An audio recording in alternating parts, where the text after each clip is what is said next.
Oi, pessoal.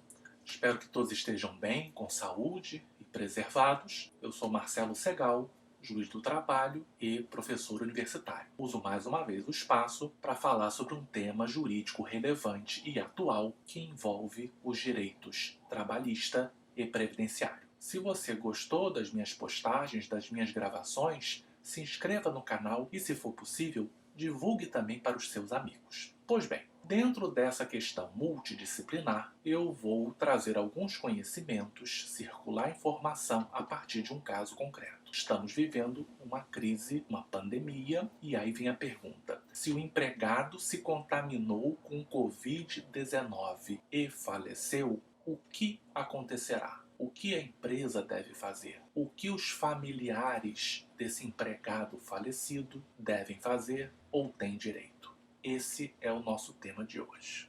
Pois bem, vamos relembrar. A morte do empregado obrigatoriamente rompe o contrato de trabalho. Vamos lembrar os requisitos para alguém ser considerado empregado. Deve ser pessoa física, deve haver subordinação, pessoalidade, permanência e não eventualidade. Esses são os requisitos clássicos para alguém ser considerado empregado nos moldes da CLT. Se o empregado falece, acabará a pessoalidade. A pessoalidade significa que o contrato de trabalho deve ser exercido pessoalmente, apenas pelo empregado. Ele é intuito personae, ele é infungível em relação à figura do prestador de serviços, de modo que o empregado não pode se fazer substituir. Logo, em ele falecendo, rompe-se o contrato de trabalho. E aí pergunto, e se o empregador falecer, também rompe o contrato de trabalho? Depende. Se o empregador for pessoa física, a morte dos sócios não terá qualquer impacto no vínculo empregatício, porque o empregador é a pessoa jurídica e não a pessoa física dos sócios. Porém, se o empregador for pessoa física, por exemplo, um empregador doméstico, nesse caso, a CLT dita que o empregado poderá romper o contrato de trabalho, o que não significa dizer um pedido de demissão. É o rompimento por conta da morte do empregador. No caso do empregado falecer, a empresa deve calcular os direitos e efetuar o pagamento aos seus dependentes. Lembrando que, se o evento morte é o gerador da ruptura contratual, irão ser calculados os proporcionais de 13º salário, os proporcionais de férias acrescidas de 1/3 e o saldo salarial, se houver. Não há direito a aviso prévio nem a indenização de 40% sobre o FGTS. Esse valor deverá ser pago sem maiores formalidades, sem maiores burocracias aos dependentes do finado, conforme determina o artigo 1º da Lei 6858 de 80. Por isso, até uma dica importante. É muito relevante que a empresa tenha a ficha de registro do empregado atualizada para que ela saiba, se ocorrer esse sinistro, quem deve, em princípio, ter esse direito. A despeito de que a condição de dependente, muitas empresas exigem que essas pessoas se habilitem perante a Previdência Social, ou seja, se habilitem à pensão por morte, comprovem essa condição documentalmente, para só então fazer a entrega do numerário. Eu, particularmente, tenho uma certa restrição a isso, porque na maioria dos casos são pessoas muito pobres, humildes, dependem muito daquele valor até para a sua manutenção biológica. Portanto, quanto mais burocrático isso for, mais tempo vai demorar e prejudica muito as famílias que já estão fragilizadas por conta da perda do ente querido. Pode acontecer da empresa ter dificuldade ou não ter dúvida sobre quem deva receber. Digamos que apareça uma mulher que seja casada com um falecido, tenha sido casada, tem um papel. Outra se diz companheira dele. A outra que diz que teve um filho fora do casamento com esse trabalhador falecido. Isso pode gerar certa dúvida e incerteza para a empresa, que tem receio de pagar a pessoa indevida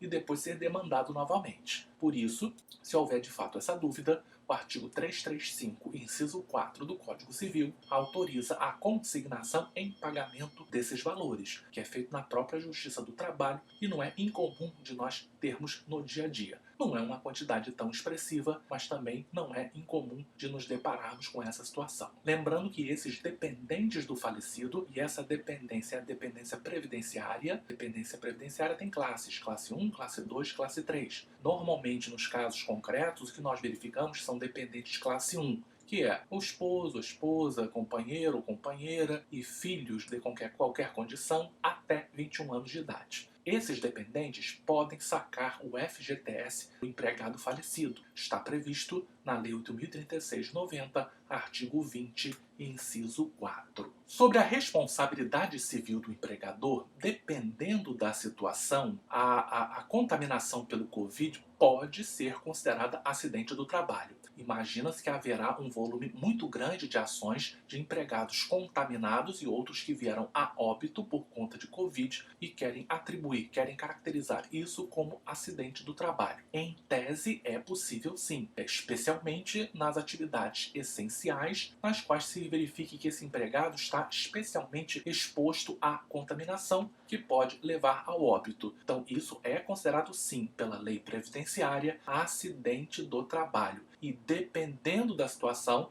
não há uma fórmula pronta, tem que se verificar em cada caso concreto a postura do empregador, a entrega dos equipamentos de proteção, entre outras circunstâncias, poderá haver responsabilização do empregador. Nesse caso, esses dependentes poderiam requerer na Justiça do Trabalho indenização por dano material ou extrapatrimonial, o dano moral, independentemente de estarem recebendo benefício previdenciário. Então, esse dano material é o dano emergente, aquilo que os dependentes gastaram, por exemplo, até com enterro, caixão, flores, missa, etc. O lucro cessante, o que se deixou de ganhar, e nesse caso poderíamos falar até de pensão mensal, e o dano extrapatrimonial, o dano moral, é a lesão a aspectos de personalidade desses dependentes pela perda do ente querido. Se essas pessoas estiverem recebendo pensão por morte, isso não exclui nem diminui a responsabilidade civil do empregador, porque são relações jurídicas distintas, totalmente diferentes, que não se confundem nem se compensam. Isso está escrito no artigo 7º, inciso 28 da Constituição Federal e no artigo 121 da Lei 8.213 de 91. No aspecto estritamente previdenciário, os dependentes terão direito, como eu já disse, à pensão por morte. É importante dizer que essa pensão não exige carência. Não há tempo mínimo de contribuição para o recebimento de pensão por morte, conforme artigo 26, inciso 1º da Lei 8.213 de 91. Então, o cálculo dessa pensão depende da situação concreta. Pode ocorrer do falecido já ser um aposentado que estava trabalhando, foi contaminado por Covid e veio a óbito. Nesse caso, a pensão por morte é calculada sobre a aposentadoria que ele já recebia. Então, o percentual incide sobre o valor da aposentadoria. Se ele não for aposentado, e nesse caso se fará a verificação de quanto ele receberia se estivesse incapacitado permanentemente, ou seja, a antiga aposentadoria por invalidez. Vai se verificar quanto ele receberia se ele tivesse sido aposentado por invalidez. E aí, sobre esse valor é que é feito o cálculo da pensão por morte, conforme artigo 23 da Emenda Constitucional número 103 de 2019. O valor dessa pensão mudou substancialmente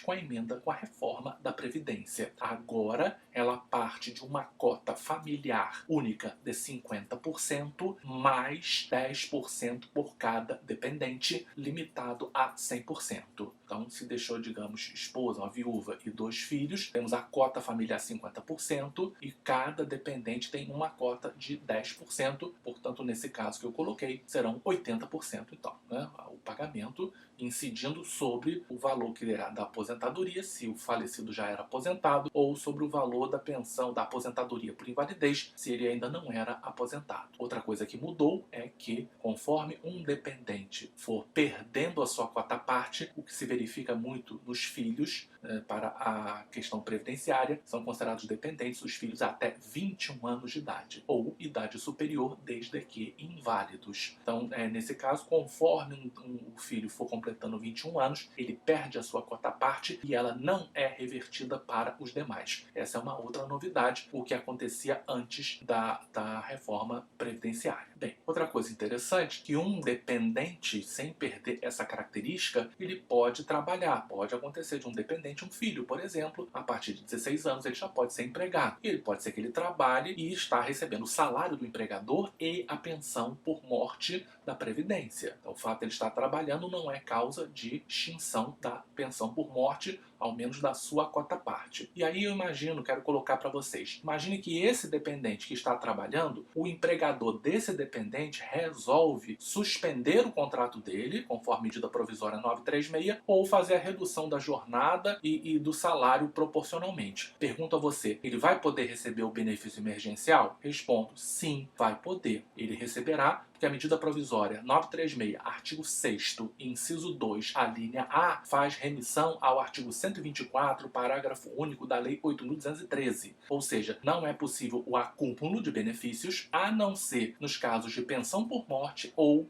auxílio acidente. Então, nesse caso desse dependente que trabalha, ele vai receber a pensão por morte, digamos, do seu falecido pai, vai receber o benefício emergencial. Não há incompatibilidade. Haveria incompatibilidade se o empregado estivesse vivo, fosse aposentado e o contrato fosse suspenso ou fosse reduzido proporcionalmente jornada e salário. Espero que tenha sido útil para você esses conhecimentos e nos vemos em breve em mais uma gravação. Até lá e bons estudos!